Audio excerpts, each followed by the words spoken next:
तो भी न तुझको भाना, गलती न मेरी दाल गुरुद्वारे में जाके देखना, जूते 1000 पड़ेंगे तू पग जरा भी देखना, और मंदिर द्वारे समाज की छाया तेरी पड़नी नहीं, दुर्गंध की झंडी तेरी हर जगह पे गड़नी नहीं, जो आ गया तेरी आरती को मंच पर आमंत्रित करता हूँ कि आप अपना सार्वजनिक उद्बोधन यहाँ के हिंदू समाज को दे। भी जाता है। एसडीएम साहब थे गुड़गांव के, उनका फोन आया मेरे पास, जी कोई आरएसएस के बढ़िया प्रवक्ता हो तो बताना। मैंने कहा क्यों, क्या हुआ? बोले बेटा है ना वो गलत रास्ते पे जा रहा है, उसको थोड़ा समझाना था। तो समझाने के लिए किसको बुलाते हैं? आरएसएस वालों को। जी हमारे बच्चों को समझा दो कि कभी जवानी पाती जाए। तो ऐसे आपको होना चाहिए जैसे भगत सिंह थे, जैसे चंद्रशेखर आजाद थे। मुझे लेडी रामदेव की उपाधि दे रखी है क्योंकि मैं न्योली क्रिया करती हूँ, प्रदर्शन करती हूँ न्योली क्रिया का, पेट को गोल गोल जो घुमाते हैं। पहली लेडी जो ये न्योली क्रिया का प्रदर्शन करती है स्टेज पे चढ़ करके। आज तो मैं साड़ी पहन के आई हूँ, वरना जब आप मुझे अपने रूप में देखोगे तो झांसी रानी याद आ जाएगी। योग को अपनाएंगे, जीवन सफल बनाएंगे। कौन करेगा? आप कहेंगे हम करेंगे। कौन करेगा? हम करेंगे। भाई बिहार वालों की आवाज नहीं है, तो हरियाणा वालों की आवाज बढ़िया है। इससे तो थोड़ी दम तो लगाओ। अभी मुझे लगा भोजन की व्यवस्था नहीं है यहाँ पे, तो कभी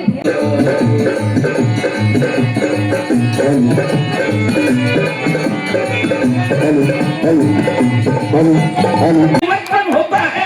और इतना ही मैं कहूँगा कि नवदीप तैयार खड़े हड्डियां गलाने को, नवदीप तैयार खड़े हड्डियां गलाने को, एक बार आदेश मिले जय पराजय का अंतिम निर्णय करने को। अब समय दो जाति थी, एक था आर्य और एक था अनार्य। जो अच्छे काम करते थे उनको कह देते थे आर्य, और जो बुरे काम करते थे, मांस मछली नशा करना व्यभिचार करना, उनको बोलते थे अनार्य। आजकल की भाषा में हम उनको बोल देते अनाड़ी है। पीना सीखें या गीत गा करके नौजवान जब घर जाएंगे तो उनका मस्तिष्क तंदुरुस्त रहेगा, नशे से दूर रहेंगे, अपने व्यक्तिगत काम के साथ साथ समाज के भी काम लायक होंगे। और इसलिए यह दूसरा निवेदन है, अपने मंदिर परिसर में व्यायामशाला शाखा भगवान को साक्षी मान करके, भगवा ध्वज को साक्षी मान करके 1 घंटे हमारे गांव के नवयुवक व्यायाम करेंगे। वह जब व्यायाम करेगा तो चरित्रवान भी होगा, स्वस्थ भी होगा, समाज के लिए योग्य भी होगा। और तब अपने गांव को हमारे गांव से बहन बेटियां कोचिंग सेंटर में जाती हैं, स्कूलों में जाती हैं।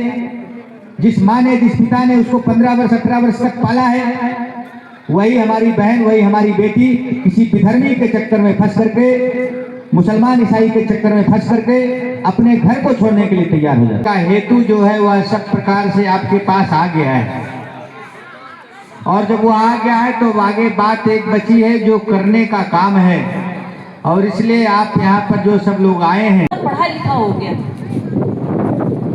आज मेरा यहाँ बिहार की भूमि में आना, पहली बार मैं बिहार आई हूँ, क्योंकि अब तक तो जब सुनती थी ना बिहार नाम, तो बस लालू यादव याद आता था टीवी पे देखे हुए, या फिर चारा घोटाला याद आता था। लेकिन आज जब मिश्रा जी को सुना, अभी भाई जी बोल रहे थे, इनको सुना और हरि ओम जी का जुनून देखा, तो पता लगा कि ये वास्तव में मेरे भारत की भूमि है और यहाँ पे भी क्रांतिकारी लोग रहते हैं। ये समझ तो यहाँ आने के बाद आया कि हर जगह ऐसे जुनूनी और पागल लोग अवेलेबल हैं, और ऐसे पागल और जुनूनी लोग आपको बनना पड़ेगा हरियाणा में। और मेरे पास वो लोग आते हैं जिन्हें हॉस्पिटल वाले जवाब दे देते हैं कि जी अब आपका इलाज हमारे पास नहीं है, कोई व्हील चेयर पे है, किसी के पेट में पानी भरा हुआ है, किसी का लीवर खराब है, किसी की किडनी खराब है। ऐसी कंडीशन में वो नेचुरोपैथी में पहुंचते हैं। आज मैं आई रही थी रास्ते में तो पता चला एक पेशेंट बेहोश हो गया जी आपके बिना। धर्म तो वास्तव में एक ही है हमारा, क्या है जो धारण किया जाए, जो हम अपनाते हैं वही धर्म है। बाकी किसी मंदिर मस्जिद गुरुद्वारे में धर्म नहीं है। धर्म के 10 लक्षण बताए गए हैं मनुस्मृति के अंदर।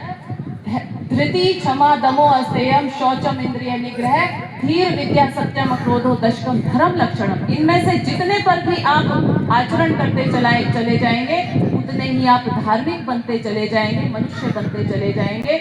और हमारा एक ही नारा है, मनुर्भव।